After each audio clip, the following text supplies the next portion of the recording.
Hello and welcome to the Hoop Troop podcast. I am Matt O'Connor, and joining me as we do on all of our shows is my cousin Luke Drobner. What's up, guys? And my brother Mike O'Connor. Back. And we're back. We're about halfway through the first round, maybe like a little earlier than that, depending on how long some of these series go. 3 or so games in. Lots to talk about. There's been some drama, to say the least. We're recording this on Friday afternoon, April 26th. So last night's games were pretty controversial. Where do you guys want to start? I'll let you guys pick what series because I have a lot to say. I'm selectively, any series but the Knicks series. I don't want to talk about that one yet because I don't want to be angry. I don't want to establish myself as grumpy early on the podcast. Do you want to start in the West or you want to start in the East? Let's start in the West. So let's start with want to start with the most boring of series. Thunder Pelicans? That's what I was going to say. I mean, OKC is up 2-0. One game was close. The other game was a blowout. But I think it's pretty clear the Thunder are just going to win the series outright. Like, I don't really see an avenue for the Pelicans to come back. Do you guys disagree with that? I disagree. I'm sorry. Really? I agree. Oh, damn. I was going to say. The thing I disagree with is that you're saying we're starting with the most boring series because the Thunder are awesome. And I really enjoy watching them. So that series I'm happy to watch because they're so cool to see. You want to know what? You want to know why I'm like, this is boring and I don't want to watch it? I think I just have like some sort of anger coming out of the Chet Shea commercial, like the What a Pro Wants. It's so bad. Oh my God. It's up there with the Don't Let Me Go from March Madness. Horrible commercial. Don't Let Me Go. The one with the photos when they're going through and like he's going to be deleting the pictures and they all start singing. You totally, awful. But this is the NBA's version of that. It's so bad. But anyway, no, I just think the reason the series is kind of boring is it sounds terrible coming out of my mouth because I do just love basketball, but like you have two small market teams. It feels pretty obvious that one is better than the other. Like obviously the Pelicans don't have Zion, which is like a huge, he would sell tickets. He gets people watching. Like not having them at full strength. Yeah, it changes the series, especially because we were saying like, if they were fully healthy, like they would match up super well. So I definitely, I don't know. I think the Pelicans would win a game or two, but no matter what, I think it's the Thunder series. Except I don't even know. Like they might have a chance at winning the series if they had Zion. Because one thing we talked about all year is the size issue that the Thunder have. Like, yeah, obviously Chet's tall, but they don't really have like this enforcer of a center, someone that can deal with like the physical size, and that's why. You see Valanciunas has been pretty solid. I mean, he's been making a good impact. If you also had that beefcake of Zion in there, just messing stuff up downtown or like inside, I don't know. I think that could flip it.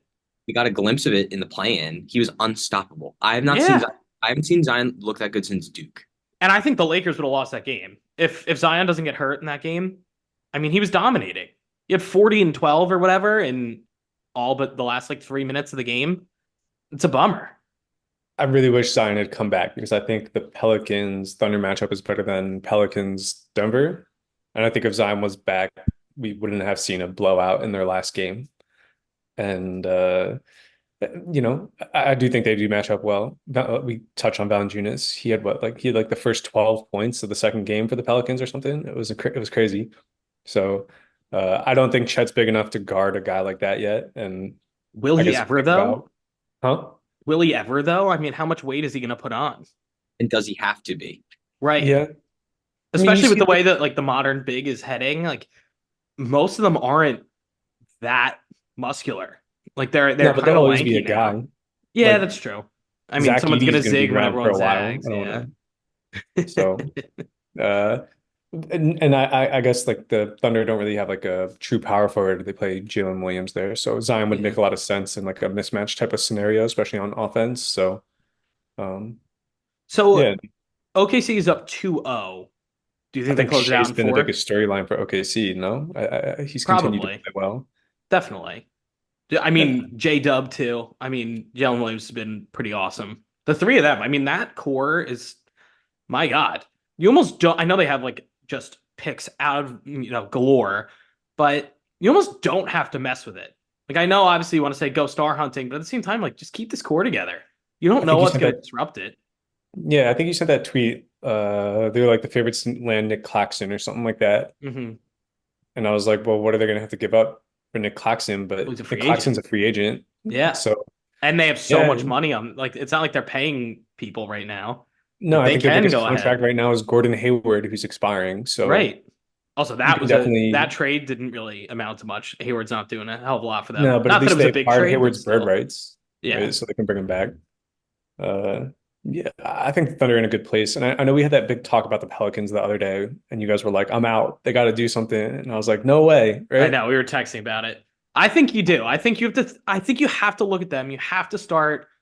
I think you realistically, Herb Jones, Trey Murphy, and Zion. I look at them as your core. I Oh, know originally everyone looked at CJ Ingram and Zion. I don't think that's it. I think you look younger. And I yeah, think no, that's who you build 100%. around. And so I think you start thinking about, hey, I want a really good point guard young on the younger side to come play with them. I don't know who's available right now, but like I think CJ's that's the gone. mold I want. CJ at some point is just gonna walk. But when you really think about their roster, like Brandon Ingram's only 26, 27. He's same age as me, maybe same grade. But how do you start all of them?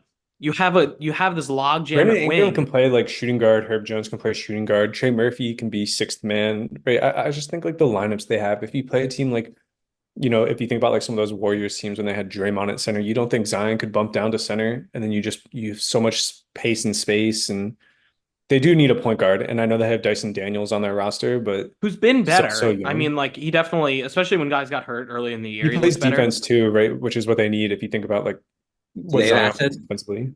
They have assets to get into the Trey Young trade talk or no? Yeah, for sure. I mean, because they still have like the Lakers picks that came in. And they made other That's Mhm. trades, but so maybe like they trade. have. I don't know. Does Trae Young make sense? I think he could. Well, because They have a I lot think of they have enough good defense. defenders that Trey You being could a hide negative him. defensive, right? Exactly, and you have enough guys that are switchable and versatile too. So it's not like you're just like, oh, we have good guys here or there. Like I also think, realistically, they would be able to make it work.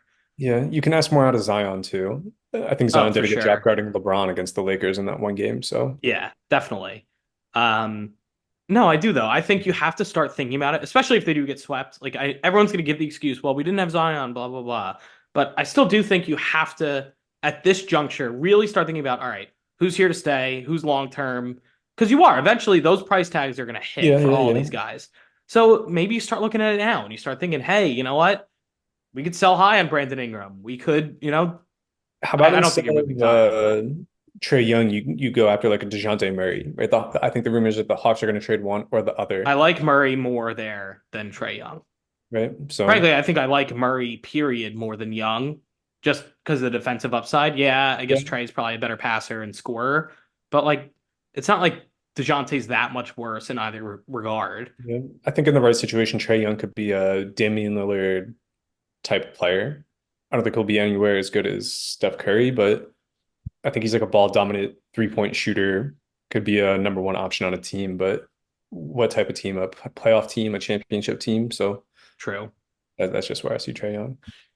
All right, so now that we hit this series, we all agree it's OKC and whether it's 4 or 5, whatever. I think Oh, OKC in 5. yeah, Pelicans maybe steal one back a at home. gentleman sweep or something. Yeah. I think it's sleeping, and I could see them getting to the Western Conference Final. I mean, they play the win. So now that's a good segue. They play the winner of Clippers Mavericks.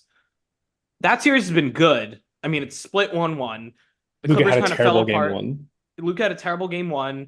Kawhi comes back game two, doesn't look like himself. And the Clippers did fall apart. I mean, they could not score towards the end there or get a stop. Luka looked unbelievable. This is going to be, I think this could go 7 pretty easily.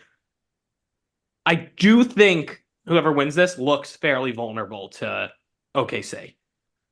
OKC just seems a little more cohesive than either of these teams. Like, I would say both of these groups, it looks like, yeah, they play maybe 36 good minutes of basketball, but they never play a full 48 where I'm like, ooh, they're dominant. I'd definitely be more scared of the Clippers. I think the deeper the Clippers go, the more likely Kawhi Leonard's going to play longer, valuable minutes in a game. I also want to mention here we are. We're like, oh, game one, Luka didn't have a good game. He had 33 points, 13 rebounds, and 6 assists on 26 shots. But in the first half, he was really frustrated. And I think kind of what took it out of the Mavs was he was like screaming at his teammates. And so kind of takes it out. And the Clippers, I think it's good they got one. Clippers are 4, right? Yeah, 4-5. I So they're almost back in Dallas for game 3. I almost went. I was like hoping. I was in LA for work this week for my listeners, but I thought about going to the Clippers game, the game Mm. 2. Work dinner went late, couldn't go. Which Huge were the bummer. They were only like $50, so I was like, all right, when It's the in Rome, Clippers. I might as well go. Yeah. Didn't get to make it, but I did. Grant Hill and Ian Eagle called that game. They were on my flight, so I met Grant Hill. That's my subtle brag. And Uh, then he also called the Lakers game last night. But pretty cool, pretty cool. But I anyway, what honestly, are we talking about? do you think the Clippers are winning this one or the Mavs? To be honest, I think it entirely depends on what Kawhi looks like moving forward. Because I saw he's questionable for tonight's game. Like he did not look like himself, and I think they kind of need him to guard Luka. Because Luka did. I mean, why? I would like Kawhi to guard Luka. If Kawhi is healthy, I would put him on him. I like Your Terrence best Mann. defender. Go, Mike. I think this series in particular, and every round there's at least one matchup that's just who has the best person on the floor, and it's obviously Luka. And I think the Mavs, just based on pure best player on the floor, like unstoppable, he's going to elevate them to eventually beat the Clippers. And I think that Kyrie's in a perfect spot. He's officially the Robin to a LeBron level person again. Well, yeah, it's the perfect fit where he's just an offensive threat next to a guy who gets everyone involved on offense. And It's literally his think, dream role. and I think it's Luka's moment to just bring kind of a weird team a little farther than it would usually go. And I think he can do that against. So let me pose this question because I still think Luka's hard to play with. You've seen it. We just talked about him yelling at his teammates and whatever. Let's say they lose in the first round. I don't think they do anything this summer. Luka's not going to ask out, but it does still put a fire on the Mavericks to keep figuring things out. Could you see by the end of next season that being it?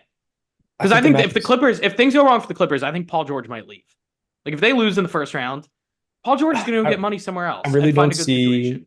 I really don't see a lot of movement on any of these teams making the playoffs. But why hasn't the Paul George extension happened?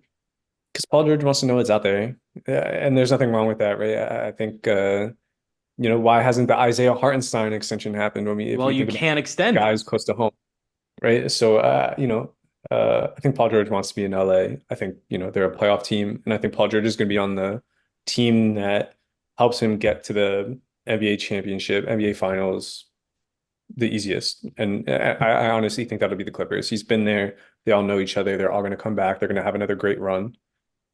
I don't Yeah, know. I don't also know, think Luke. I also I think think we there's can all so agree many that other this teams out there that are such good fits. Let's go. I'm going to go down the list. Pacers make a ton of sense. Like totally make it. What do you mean the Pacers don't make a ton of sense? are the Pacers going Halliburton deep in and the playoffs Siakam. next year? Yes, if they added Paul George, they would be a threat in the East for sure. Yeah, They're one okay, of the better. second They're one round of the maybe. better rotations in the East. I'm not convinced. And same with Philadelphia. Isn't Embiid going to be healthy enough for Paul George But to make they a deep also have playoff run? so much money to fill out that roster elsewhere. Like, Oh, you're going to tell me a team that comes in 1 year together is going to be able to get past the Boston Celtics? all right, again, the Celtics do feel like they're in a league of their own, but they did just lose to the Heat. I don't They're know. You put a bored. They're talented playing team with their food. I mean, I don't know. I, You're not 15-point favorites and lose by 10 if you're playing with your food. I want to make a closing statement on this All Mavs right, yeah, go Clippers ahead. Sorry, I'm jumping. series. Sorry. I think we can all agree that this is a very close series. I think it's really interesting that the Mavericks are the 5 and they're heading back to Dallas for games 3 and 4. If the Mavericks can win both those games and put the Clippers back up against the wall, it's the Mavericks series to lose. So I honestly think that the Mavericks have put themselves in a really great place to win this one. It's definitely one of the closest playoff series. For sure. I would argue maybe even the best. Like as far as just like comparative talent on both teams, like I think this might be the best series. No? Yeah. 100%. Other than that, it's probably Knicks Sixers, which we'll get to. Yes.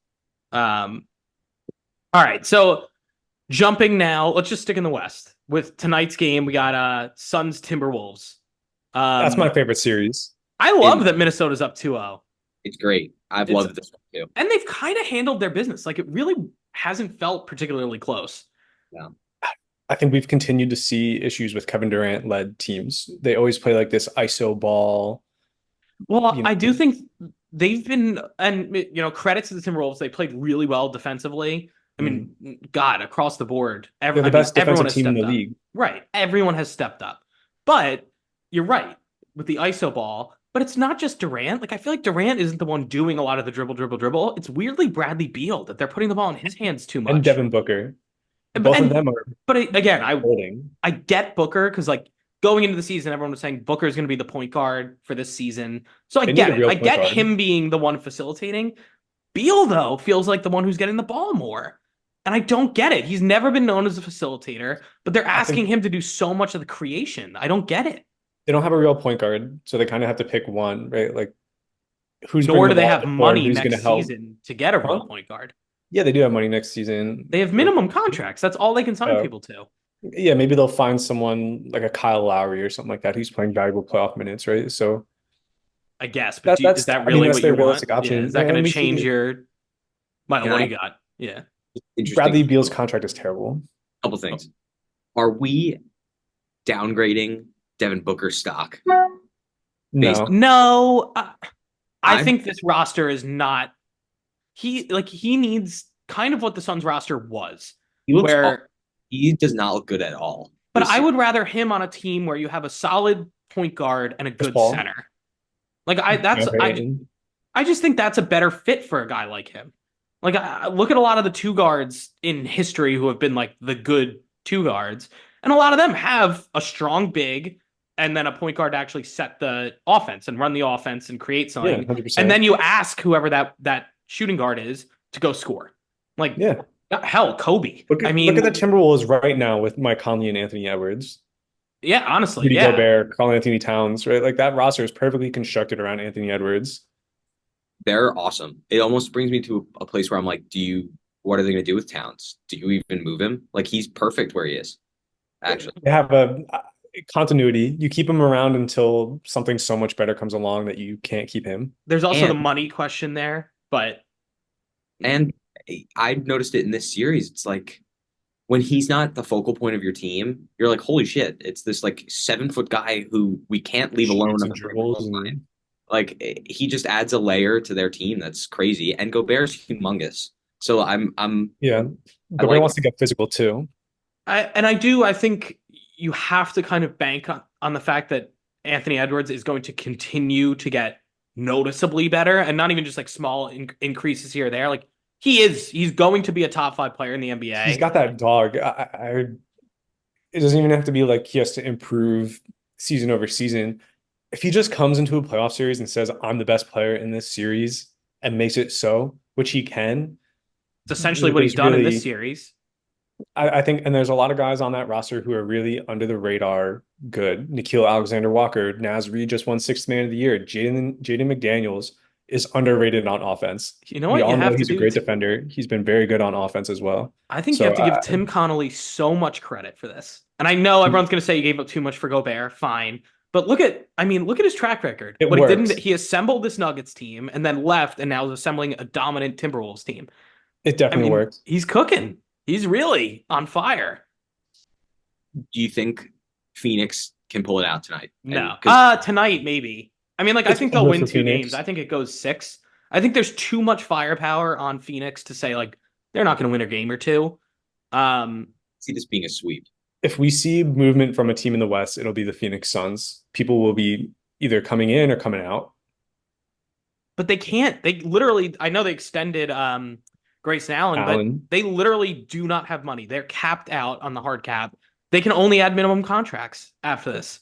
I can understand Other than the new guys owner on their wanting to make roster, they can Yeah. only add minimums. But you can find guys on minimums, and I'm sure they can find a way with like the tax exceptions and all this stuff, right? They'll bring in a guy or two. They'll find a way. But the Bradley Beal contract is bad. I think Oh, they're stuck with that. No one's touching it. I think when you saw that trade from Washington to Phoenix, you knew right there and then like this was a Yeah. bad contract. The Wizards were desperate to get off of it, and the Suns were happy to take a risk. They absolutely destroyed their roster trading for Kevin Durant. Mikal Bridges and Cam Johnson would be perfect wings next to Devin Booker. I really think that new owner came in, he wanted to make a splash, and I think it kind of took him out of the running for anything important. Yeah. It's true. I mean, Yeah, it's a bleak situation, to me. And Booker to the So- Knicks. then what are we? That would be awesome. I mean, how much weight do we put this postseason on Kevin Durant's legacy too? I don't think any of them can be blamed except Bradley Beal no, I think Durant can. Durant wanted the trade. I mean, like for two Phoenix. Durant wanted the Beal trade. I mean, I think he and Booker both wanted it. Like it does. And yes, you can put a ton of blame on Ishbia and Isaiah Thomas for coming in and being like they fell into the typical new owner pitfall of got to make a big splash, got to go win, like screw the future. And it's backfiring. So like, yes, a lot of it's on them. This is also kind of what the players asked for too, because they signed off on it. There's no way they didn't come in and say, "Hey, Kevin, do you want this?" Like they obviously went to him first. Like if your boss's boss came to you and was like, "Hey, you need to approve this change we're making," would you be like, "No"? Plenty of players have said no. I don't know. Like me as a professional and understanding the type of situation like a Devin Booker or Kevin Durant's in as a professional, It's that's so such a hard different. situation. It is It's not so different. different. It's so different than your job. It is 100%. These people are super famous that get paid lots of money, but when it comes to like having a career and having a job and being a professional, I it's understand the professionalism element of it, but at the same time, if you were, I mean, this would be like, I don't know, I think it's such a weird power dynamic of he is one of the top 5 in his sport, like in his position, like top 5 in the world.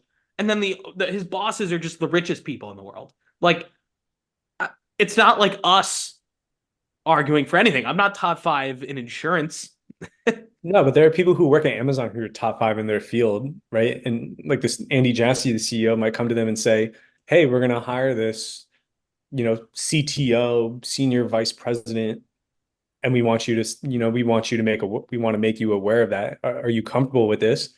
That person, the AI leader, is not going to go to Andy Jassy and say, I don't want this. Don't do But he this. could. I'm sure He that's could, part of but it. he That's won't. also like you should be able to do that in a functioning ecosystem. You should be able to say like negatively upward of like, I don't think that's a good idea. Kevin didn't do that. I do still think like there's a threshold of basketball player in the context of the NBA, not other professions, where they have a ton of leverage, like LeBron. The Players League. Yeah.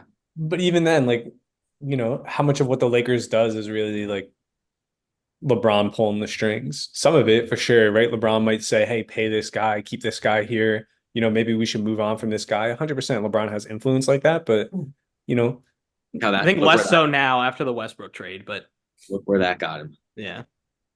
So But all right, so let's get back to the playoff series. We agree. Timberwolves in what? 6? Timberwolves in 6. Wow, you're saying 4, Michael? All right, so let's average to 5. I think it's weak. Yeah. I don't know. I think the Suns will figure something out, but yeah. The Suns will steal a game or the two. The Timberwolves are just better.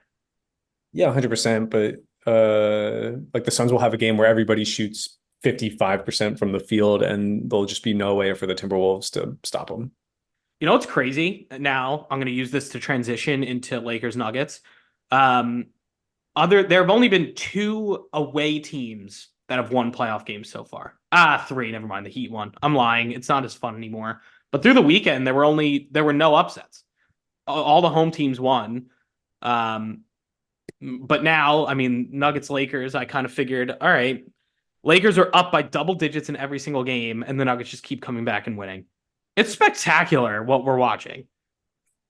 Absolute dominance. I think I think you sent it today. It was like it used to be LeBronto, now it's Nicole LA. Yeah, I know. But that is what it is. It's hilarious. It's classic. I mean, they're just running really through the Lakers. I do blame a lot on Darvin Ham because I think if you are good enough if your talent is good enough to get you up, in some cases, I mean, in game 2, they're up by 20. Like, if you're good enough to get up by that much, it's on coaching to maintain that lead.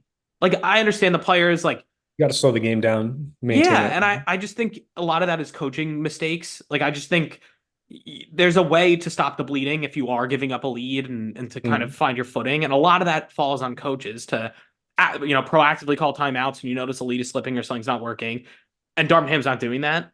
I also So, just also just think the Nuggets are such an exceptional team, and right? I Say was you going to do say that, yeah. you really try and slow the game down. You call timeouts on runs, you walk the ball up the court, all this stuff, right? How many times, like, I mean, you think about the Nuggets roster, right? You know, Jokic can make a play on offense any given moment. Same with Jamal Murray. Contavious Caldwell-Pope is a great two-way player. He plays his role on offense. You know, he's a good defender. He fights over screens, things like that. Michael Porter Jr. is an offensive power. You know, he's going to shoot threes and, dunk basketballs and things like that. But also on defense, like you have to think he's still like 6'10", super athletic. He can make plays, right? He can come up with steals. He can come up with blocks. And Aaron Gordon's the same way, right? He's going to come up with steals. He needs to come up with blocks. And so you kind of put yourself in this situation where like the Nuggets can make every play their play Yeah. just by their roster. And so like, yeah, the Lakers are up 20, they're slowing the game down, but the Nuggets at any point in time can just say, this is our game, and they can just stop you right there in your tracks. 10-0 runs, things like that. It's just so difficult. Do you think, I mean, I totally agree with you.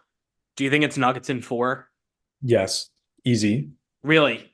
See, I think the Lakers win one. I think they hang on to one of these. Am envisioning they're going to get out to a lead in game five or in game four and just hold on to it. Like, I think they'll Maybe they'll win win a one. couple, but I think you get a gentleman's sweep. You win, with your back against the wall. It goes back to Denver, and that's it. But I think the one thing I think about when I think about the Nuggets is something Mike Malone said last year when they were playing the Suns. Tough mid-range jump shots aren't going to beat us over 48 minutes. no, Same thing, right? Over a 7-game series, we have what it takes to win every single series, no matter what hmm you do, how you play. We have the tools, we have the roster, and the whole team, like even the intangibles, like their post-game interviews, and all of them are so humble. They all play for each other. It's so incredible. I I think, definitely like. I think they're my new favorite to win it all, even with the stacked Boston roster. yeah, that's a really like you say to yourself, Boston's in a league of their own in the East, and yeah, the Nuggets weren't first in the West by a mile like the Celtics were, but you kind of have to feel and think to yourself, the Nuggets are in a league of their own, no? I think that the Timberwolves will give them. The size factor is huge. I like that. That's the second round matchup. That's going to be fun. That's going to be well, It's a assuming way everything tougher holds and they series advance. than the Yeah, Lakers. definitely. Because I just like the way they match up a little better than the way the Lakers do. And I mean, if I somehow didn't realize that the guy who's building the Wolves built the Nuggets, so like the Wolves guy is playing what he built. So it's like these two teams that are kind of structured similarly with Yeah. a whole team approach that I think they can get you in a lot of different ways. So we'll see. That will be a really cool series. Mhm. I'm like really holding out that that's what we get. It's going to be a tough series, and I think the winner of that will probably make the finals. I don't Yeah, think if we think about I Oklahoma City's agree. beating Clippers Mavs winner, I don't think they have enough to make it to the finals. Yeah, I mean, definitely not. Because I also think if it's the Thunder, we already just talked about how they don't have anyone big that can deal with the center, and Jokic is the premier center. Then they're not going to be able to handle him. And I then, mean, Wemby had a big game against Jokic and got the win from him, though. I mean, Once. yeah, but once in a seven Once. game series, yeah, that's what I Yeah. mean. It's just Right. not going to happen. And then I mean, kind of the same thing with the Mavericks. Like they just aren't built to contend with them. Like, yeah, Luca's probably going to go off and everything, but again, in 7 games, I don't trust it. Clippers injuries, their whole issue. I don't know. I don't feel it. So yeah, I think it's Denver. Um, we It's were Denver saying Wolves. though, so we were saying you think Denver's kind of in a league of their own. I'm gonna then Yeah. pivot. Let's go to the Celtics and Heat series because I think most people would agree the Celtics are the front runner to come out of the East with all the injuries and everything going on. They're definitely the front runner. How do we feel after the Heat stole a game? Did that change your impression at all? No. I think the Heat shot the lights out, and yeah, the Celtics dared them to. A lot of the shots were open. The as much as they were trying to argue, like, oh, we closed out. Most of the closeouts were poor. Like I saw like a stat breakdown of those, and like it just Yeah. wasn't. I think the Celtics are bored. The Celtics want to play a real team, have a real series. Do you think they win both in Miami? I think if they want to win both in Miami, they will. I It's think that so. It's a simple to mentality you. thing. But that's bad. If they're not locked in, that tells I me that think they'll slip up along the way. I think any NBA team any given night can shoot really well, and I think the Yeah. Heat shot really well. So I that's all it looks like. Yeah. And I mean, without Jimmy, it just feels like the Heat can't do anything. Yeah. Like they got their one, they punched the Celtics, and like now everyone's like, all right, we get it. The Heat culture, Spoelstra, whatever. Uh, I They're a will good team. The Heat are a good team. I will say this though, that on the back of what Luke is saying about how the Nuggets are in a league of their own because you can't there aren't a ton of weaknesses. I still think the Celtics do have weaknesses. yeah, definitely. Like more than the Nuggets. I think you can expose the Celtics a little bit more. And I do think Tatum is more likely to have an off game than anyone on the Nuggets, a star on the Nuggets or something like that. I mean, you take 100%. you put the best players up against each other. It's Jokic isn't having an off game. When does he have an off game? Never. Yeah. It's a Versus like question of how good his game is going to be, not how bad. sometimes like Tatum really doesn't show a little Oh bit. yeah, we've seen that time and time again. So I'd be Like I said, yeah, it's a mentality thing. It's like every player, even Jaylen Brown, Kristaps Porzingis, I really think it's a mentality thing. They really have to want to play. And there are nights when the Celtics just don't look interested in being out there. I think it helps that they have Drew. I think Drew definitely. I mean, obviously won a championship already, but I think just Yeah, yeah. he can kind of set the tone defensively, and I think that physicality should be able to get guys in the mood and like click. Yeah. Having that type of a leader, I think, is super important. I think it's why Marcus Smart was so important to them in the past too.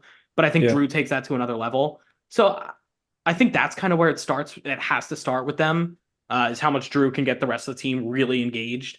But Yeah, ultimately, I Al think in a Horford's there seven-game too. series, I think yeah, Al Horford's a good veteran leader, but right. Tatum is the big dog, right? And I think it's undisputed Jaylen Brown number two. And so you Yeah, are right. There are guys there who can definitely ignite a spark, but when it comes down to it, like Tatum needs to show up from the first second of the game and play a complete 48 minutes, locked in, engaged. And same with Jaylen Brown. It yeah, can't come from Drew Holiday. It can't come from Al Horford. Al Horford could have 25, right? If Tatum and Brown don't want to be out there, right. it's the other team's game. Yeah, I mean, I agree. I do. I think this is definitely the most boring in my eyes of all the series, just because it feels so predetermined. Everything else, I'm like, I could see going one way or another. I couldn't even watch the Heat beat the Celtics in game two. I was like, Yeah, it just feels boring. But so not to look ahead to round two for the Celtics, but we're all assuming it is the Celtics in the first round. Let's look at who they would be facing in the next round. Cleveland's up 2-1 over the Magic. Cleveland dominated the first two games. The Magic absolutely blew out Cleveland when they got home in game three. What do you think is going to end up happening here? I think going in, I I probably think would have said Cleveland Cleveland wins. wins. Yeah, but I don't know. I do like the way the Magic match up. I just do think Cleveland has a little more experience. I think Donovan Mitchell hinted at some stuff in his post-game interview yesterday. And he was, and the announcer was like, there seemed to be some talking going on out on the court. And Mitchell was like, no one's talking to me. And so you kind of get the feeling that Donovan Mitchell's going to show up and have a big game four. I think he's really taken it upon himself to be a emotional leader in the locker room. I think he's come out and said a lot of things like, I think we need to get it together here at the end of the season. And I think he's done a good job of kind of keeping the future rumors, where's Donovan Mitchell going to be in 2 years? Whereas, I think he's done a good job of keeping those pretty quiet. So I think Mitchell's going to really fire up the Cavs. I think they take a 3-1 lead back to Cleveland and they close it there or they, close it back out in six. So I honestly, I don't see the Orlando Magic moving on past that. And I think it's just because their roster is so flawed when it comes to shooting. Paulo had a great game. He had like 31 points on Oh a yeah, he ridiculous was efficiency. spectacular. So I just don't think over 7 games you're going to see consistent shooting from them. So I Mhm. think I think it goes six, and I think that Orlando wins in Orlando one more time, and then brings it back to. I think so. I like that. Ultimately I do. I think kind of what Luke is saying. Like I think you have guys that you have more of a veteran presence on Cleveland. I just think it's something where over a 7-game series, that type of maturity prevails. Not to say that the Magic are immature; they just don't have the same level of experience. They haven't been there. I think this collective Cleveland group, with the way that they lost last year, I just think that experience alone is going to help them get out of the first round. That said, I don't see them beating Boston. I don't think I see anybody in the East beating Boston, right? Like maybe if their Knicks had Randall back, maybe, right? If the Heat had Jimmy Butler and they were, playing the Heat culture basketball, maybe they have a chance. But even with these teams at full strengths, we're like, maybe they have a chance. Maybe they have a chance. There's not like, yes, they do have a chance. And I Right. think that's just the truth of the matter. The problem is no one's healthy. Cleveland's the only team that's actually healthy, and I just think they have too many flaws going against Boston. So I don't see it happening. You never know. I mean, like, I do like the way that their bigs match up. Like, and I think, you're probably going to put, I guess Drew is going to guard Donovan Mitchell, but then who's guarding Garland? Like, I kind of like that element to it. And so when you flip it and you say, all right, who's guarding Drew? Who's guarding Jaylen Brown? Like, I don't love Mobley guarding Tatum. So maybe you have Okoro or someone guard Tatum, but then who the hell is Mobley guarding? Okoro was rated one of the best defenders in the league by players. Right. So, I mean, but then, right, who's guarding Derek White? Who's guarding? Yeah, no, I mean, there's definitely It's just going to be but it's a bad matchup for Cleveland, for sure. So that's why I don't understand them tanking. So that way you guaranteed, oh, we'll make the second round. We'll get an easier first round opponent. Seeing Boston in the second round is just brutal. Yeah. Which is why we're excited about the winner of Bucks Pacers. All right, so let's pivot. Let's pivot to Bucks Pacers. Yeah, even the NBA is bored by this series. But Giannis is hurt. Huge impact. I mean, Dame goes off in game 1. They blow out the Pacers. Game 2 flips. Pacers blow out the Bucks. 1-1 heading back to Indiana. Game is this afternoon for some reason. I don't know what the NBA is thinking there. I guess they're just punting on viewers altogether. So they're just like, let's just make it in the middle of the day. I think the storyline here is Chris Middleton. I think we all talk about Damian Chris Lillard. Middleton is probably not going to play tonight. That's what I mean. No Giannis or Middleton. Lillard. We all talk about Damian Lillard having a great game 1, and he did have a great game 1. But we don't talk about Chris Middleton also having a really good game. Yeah. And the fact that he's not practicing and the fact that he's not going to be playing in game 3 in Indiana, and Pascal Siakam's feeling himself. And without Giannis, no one is guarding Siakam. No one. That's what I'm so, and you make things easier by not having your third best player on the court for the Bucks. And the other thing I want to point out too about game 2 is I know everyone's talking about game 1. Dame had a great game 1. Like Dame had 30 plus in game 2. He had a great game 2, and they got crushed. So yeah, fine. If I'm the Pacers, I'm saying Dame, go ahead. You want to do Dame time? Good luck. But if no one else in the Bucks is beating me, who the hell cares? Go for 50. We're gonna score 150. Yeah, like I think the Pacers are currently, if Giannis is not playing, and realistically Chris Middleton too, like I think the Bucks are cooked. The Pacers are going to win the series comfortably, and that's what we want as Knicks fans. But that stresses me out as a Knicks fan. We need to win this series because I think it's like almost a ticket to the Eastern Conference Final. Let's pump the brakes because the Pacers did give the Knicks they gave the Knicks fits. They gave the Knicks fits in the regular season, and they didn't play them enough with Siakam. Like this is a different Pacers team than anyone really saw in the regular season. I'm pumping the brakes. I think the Sixers are better than them. I would agree. I do too. With Embiid, the Sixers are better than them if Embiid's healthy and playing. All right, so are we just jumping off of the Bucks Pacers and getting right into the Knicks Sixers? Yeah, we're bored with this, aren't we? One other thing I'll say is I don't know if this is really where we're going to talk about it, but like, what are the Bucks going to do if they don't get out of the first? Oh, it's pandemonium. They're so over. Nepotism ruined their franchise. I mean, if they lose in the first round, Dame is a problem. Like he's just emotionally not invested there, and I know Giannis signed that extension, but he's going to look around and say, "What the hell am I doing here?" Middleton's hurt all the time. We're like capped out because of Dame. Dame's gonna leave. Like, shit, man, I want out. If the Milwaukee Bucks were smart, they would trade everyone except Giannis and then just let Giannis expire. I mean, I don't know about that, but yeah, I mean, generally, I agree.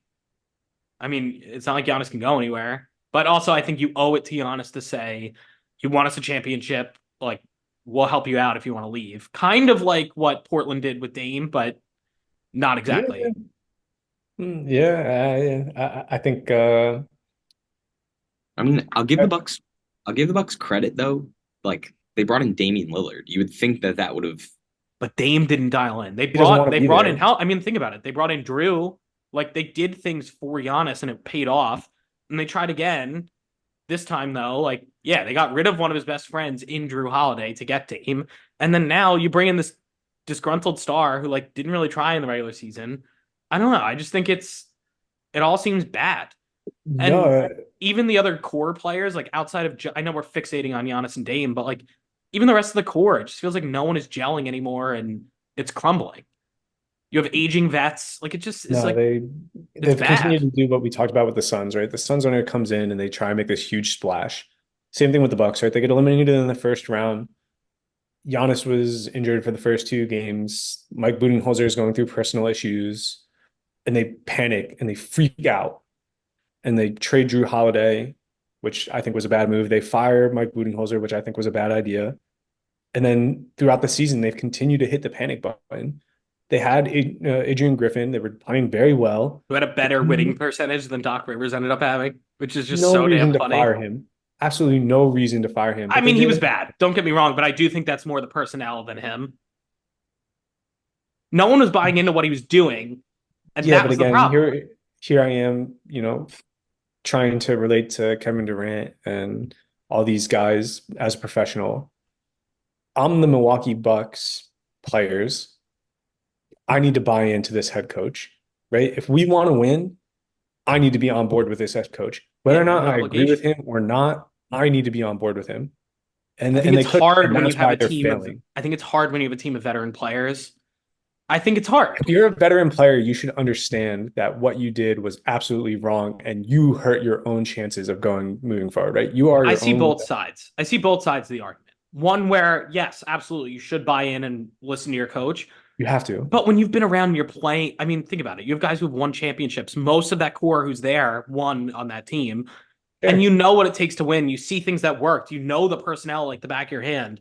Like even think to the beginning of the season when remember they were saying like they weren't having Brooke Lopez drop back into coverage enough, and like that was a big problem. And then ultimately Adrian Griffin listened to them and it worked. Like I think there is that push and pull of yeah, the players know what they're talking about too. It's not just the coach, but at the same time the players have an obligation to buy in. And I don't think you got that from everyone. Nor do I don't think Doc is getting that either. There seems to be a communication breakdown, Yes. right? If the players didn't want to listen to Adrian Griffin, you should have never hired him, right? You should have never hired Adrian Griffin if you didn't believe he was the coach that was going to put you in the seat to win a championship, right? There's a miscommunication. If Adrian Griffin didn't want Brooke Lopez, why sign Brooke Lopez to a huge deal, right? So, I mean, there's got to be a communication. You have to buy into each other. You have to work with each other to move forward. And so, yeah, is it a great situation? Absolutely not. But you need to continue to put your head up and work together to move forward. For sure. So with that, we think, assuming, let's say Giannis doesn't play game 3 and like somehow comes back for game 4. Do we think Bucks, Pacers? What do we think? With Giannis, the Bucks will win. But what if he's like not himself? Pacers. I honestly So think even with Giannis, but Giannis not being full strength, you still think Pacers it's the same exact thing they went through last year. Giannis misses the first little bit of a playoff series. The and other they win? team holds the advantage, and Giannis at 90% isn't good enough to bring you back to I winning kind of something. agree. I think. I'll go Bucks in 6 if Giannis comes back for game 4. Wow. I got Bucks in 7 if Giannis plays the next game.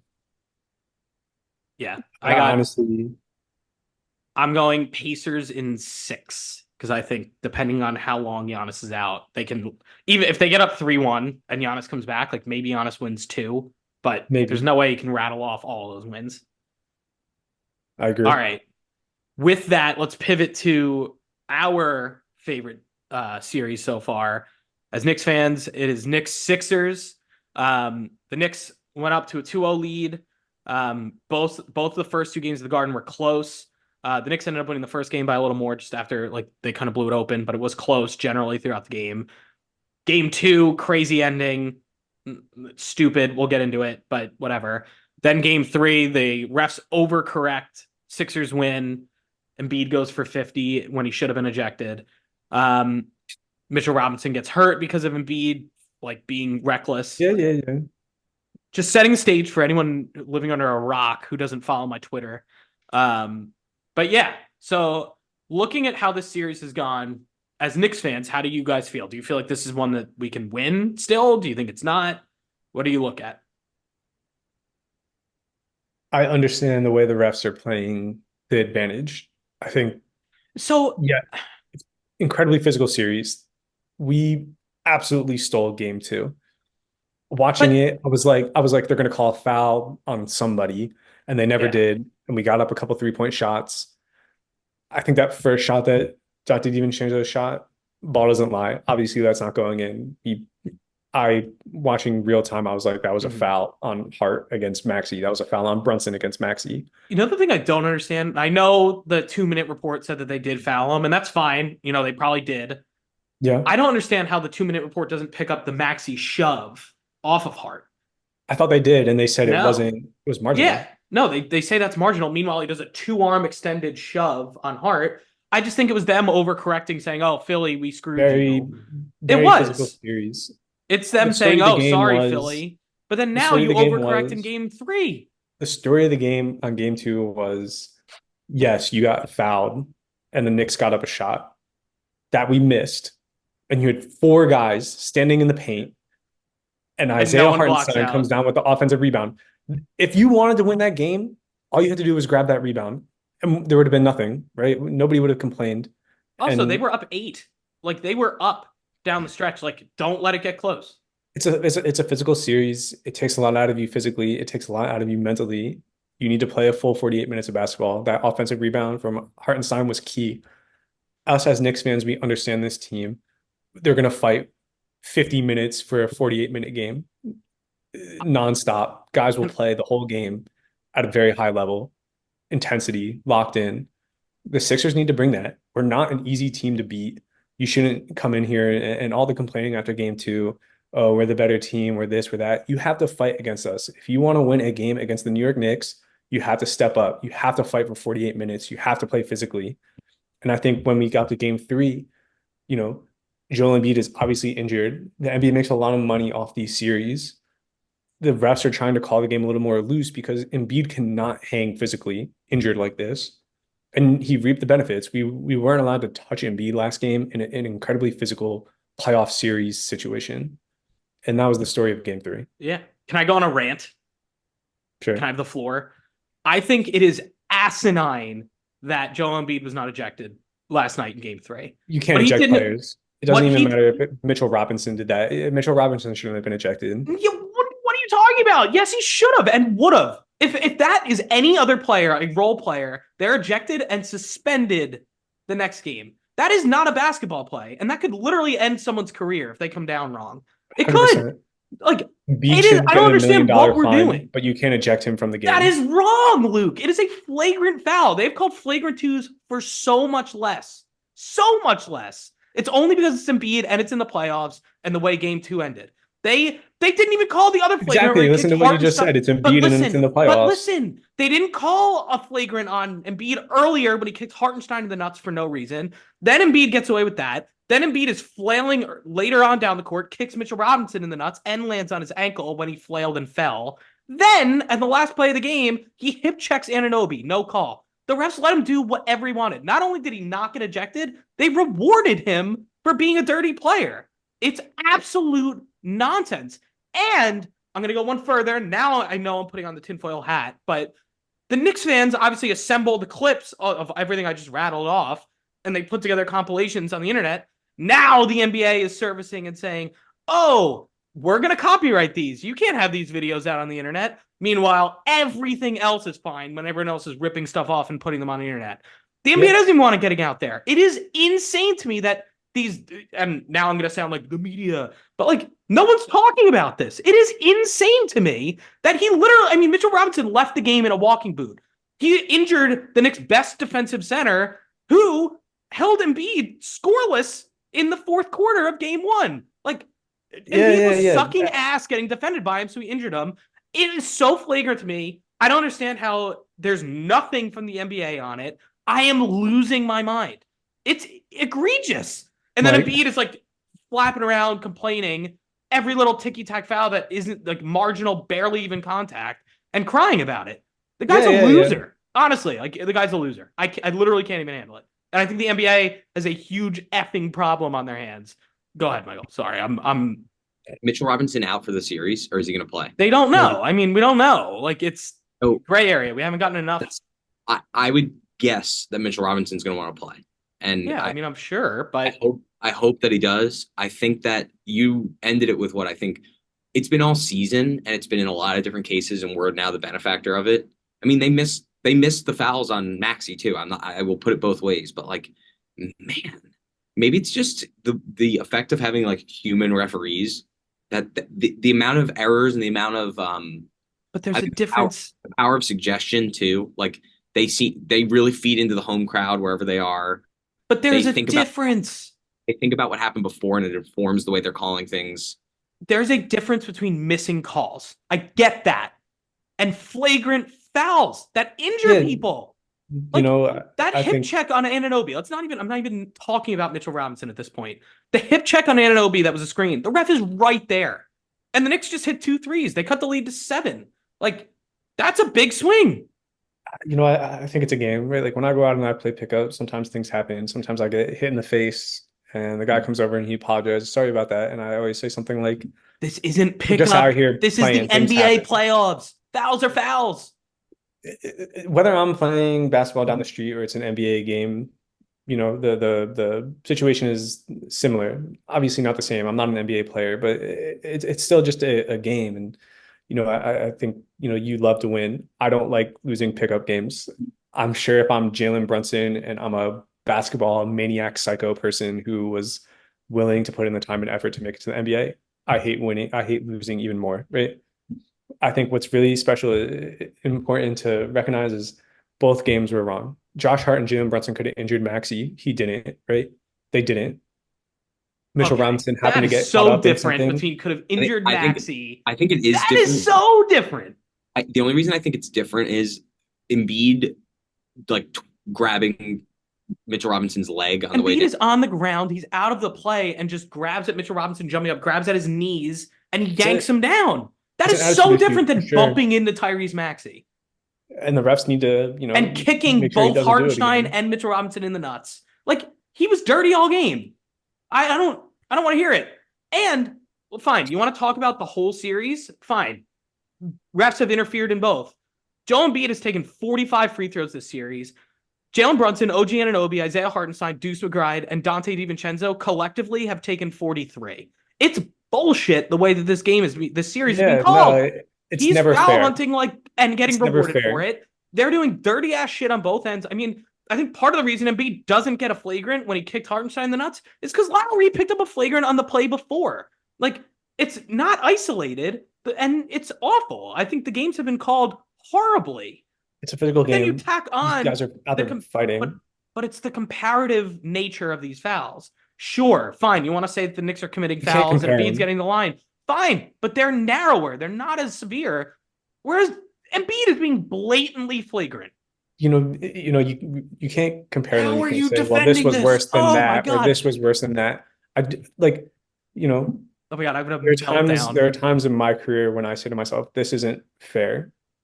But what am I supposed to do? Complain about it? Do I go to the refs and file a complaint? No, I can pick my head up, right? If I'm the Knicks, the only thing I can do is I can show up prepared for game 4. That's all I can do. So that's a good segue, because I think the most important thing, and it was Matthew's first question before we went on the rant, is can we beat this team? 100%. I think you need Mitchell Robinson. No, you don't. This team will fight. Precious Achiuwa, Jericho, maybe not Jericho Sims. Precious Achiuwa. If we get to will Jericho fight. Sims, I mean, I know I was citing that as a reason why I was like, we match up well. We have a ton of centers, but like, I don't want Jericho Sims playing. But Achiuwa has been good historically against Embiid defensively. Like, even when he was a Raptor, he guarded him well. So like, I know it's regular season, but still. Can we beat the Sixers? Yes. Yes. 100%. Yes, but I'm going to say but. If the same bullshit keeps happening, then no. Because it seems predetermined. The The officiating in game 3 was predetermined. over an 82 game season, over a 7 game series, I think what we'll find is the officiating fair on a night by night basis? Absolutely not. But over the long run, an 82 game season, a 7 game series, the officiating comes out to be pretty even, right? And again, there's only one thing the Knicks can do after this heartbreaking game 3 loss defeat, where we felt we were, treated unfairly and all this stuff. And that's to show up ready for game 4. If I we agree. want to look back and say game 3 was unfair, we will never win game 4. And if we want to say game 4 was unfair, we will never win game 5, right? The only thing we can do is continue to work and continue to put in effort and play game 4 the right way, and we'll win, right? This is a team of fighters. Jalen Brunson might show up and have 50 tomorrow. We don't know. Today, tomorrow, right?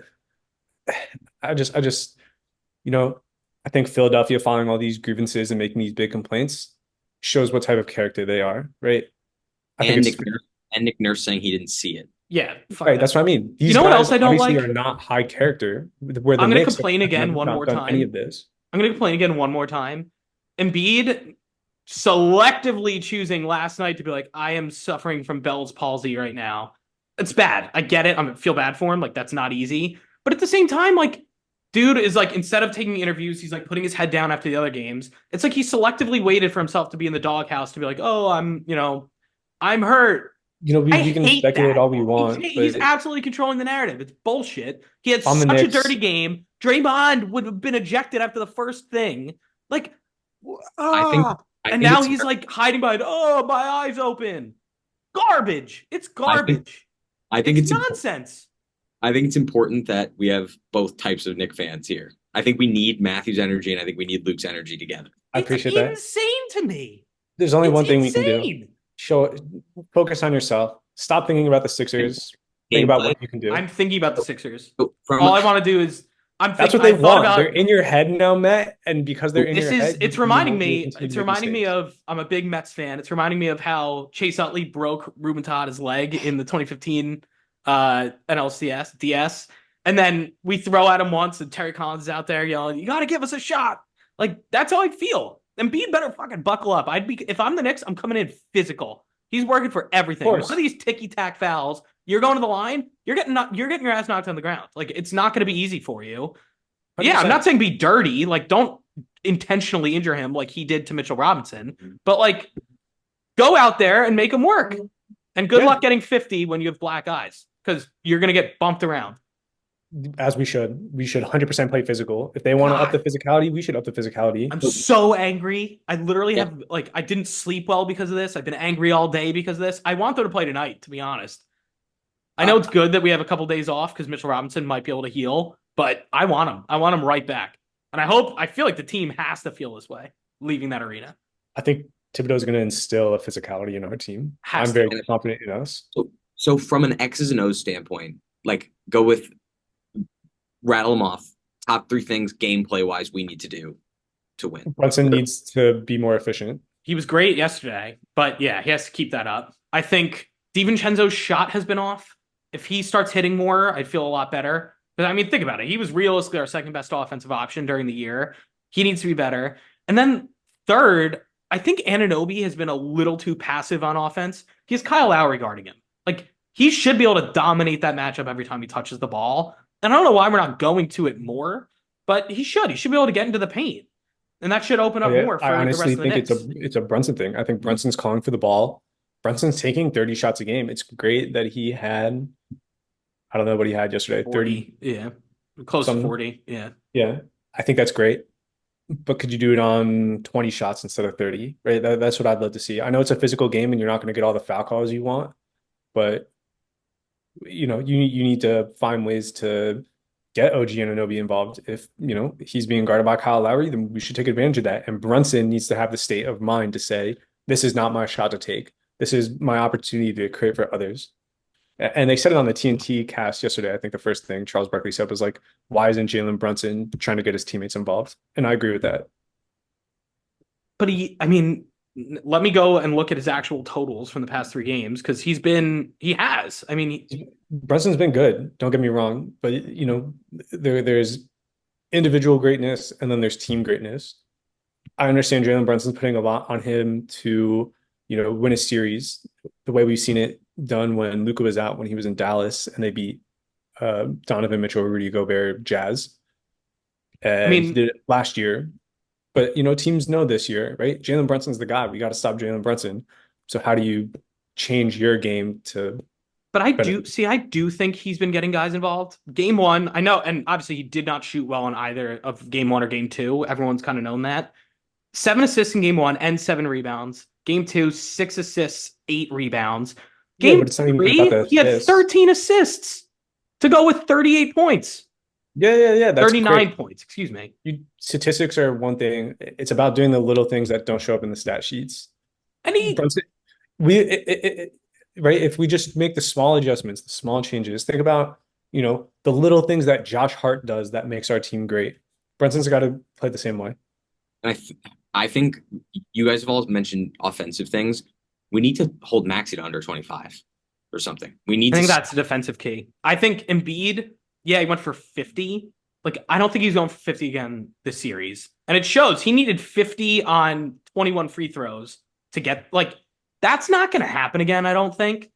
So I think really, and I was saying it before last night's game, the key is to hold Maxey in check because I think you can live with Embiid's 35 and 15 because that's why kind of expected. But why are we then not slapping OG on him? Why are we we not doing are. We are. The problem is they're running good. They're actually, to their credit, running a good system of screens to get OG off of him. The problem is, and again, OG's a good defender and all. Once we switch off, they're usually getting DiVincenzo on Maxey, and he's just a little too. He's not length wide enough to keep Maxey in front of him. Like, yeah, he's a little quicker than OG, but I think it would help to have a bigger defender. I wish we could have Hard on him more. I think that's just a better matchup. And I also think you stick OG on Tobias Harris and you let him sag in to help on both Tyrese and Embiid. Because frankly, I want Tobias Harris shooting every possession. He's been awful. Like, put OG on him and let him be your help defender anchoring your defense. Have whoever you want on, have Hart or Hartenstein on Embiid and everyone else, and then let OG come in and help from the side. Is kind of how I look at it. And oh no, we kick it out to Tobias Harris and Jalen Brunson's closing out on him. Like, fine. If he's gonna beat us and hit 6 threes, fine. He's not gonna do it every game. I can tell you that. I think That's we how want I to turn look at Embiid it. into a jump shooter, and we want to prevent Maxey from getting paint touches. Fair. Yeah, I mean, I think that's it. I think you play uptight on Embiid and you say shoot it, but we bring in guys from the back, like you're saying. Let OG be back there with Tobias Harris as like a backline of defense, build a Embiid wall. And the same thing with Maxey. And you want to see the other Sixers beat us. You want to see Yeah, Kelly Oubre taking totally. shots. You want to see Kyle Lowry taking shots. And in all fairness, Campaign wasn't missing yesterday. Like I mean, that third He came quarter in and just had like was 8 points in 3 minutes or something, right? still, I mean, like, yeah, he was drilling shots. Like, all these guys were coming in and playing fantastic basketball. Not much you can do when guys are just hitting everything. Um, all this considered, how do we think the rest of the series goes? I think the Knicks take this one. I don't. I want to say Knicks in 5 because I'm a huge fan, but That's what I uh, said before the series and before this garbage with Embiid. I'll stick with it only because I do think now they're going to right the ship and favor the Knicks in game 4. And then you go back to the Garden. So I'll stick with it. it'll balance out. we need to win Sunday.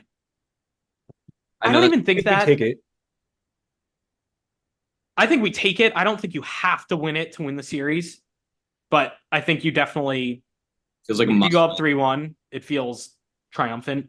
it's like And a it just changes the mentality of the series. It would But also, say what you want, we should be up 3-0. If they actually call that game fairly and Embiid gets ejected like he should have. Even uh, Brian Windhorst came out and said, I wouldn't be surprised if they retroactively gave him a flagrant for kicking Hartenstein. Like, would he automatically not play if that happened? no, it won't. It doesn't mean anything. It's just like, here you go, Knicks. It's like the 2-minute report for the Sixers. Like, here you go. We messed up. Feeling a little better now. Like, um, I think what Mike was saying about winning this next one is important. It's like a pitcher coming out and throwing a first pitch strike during an at bat, right?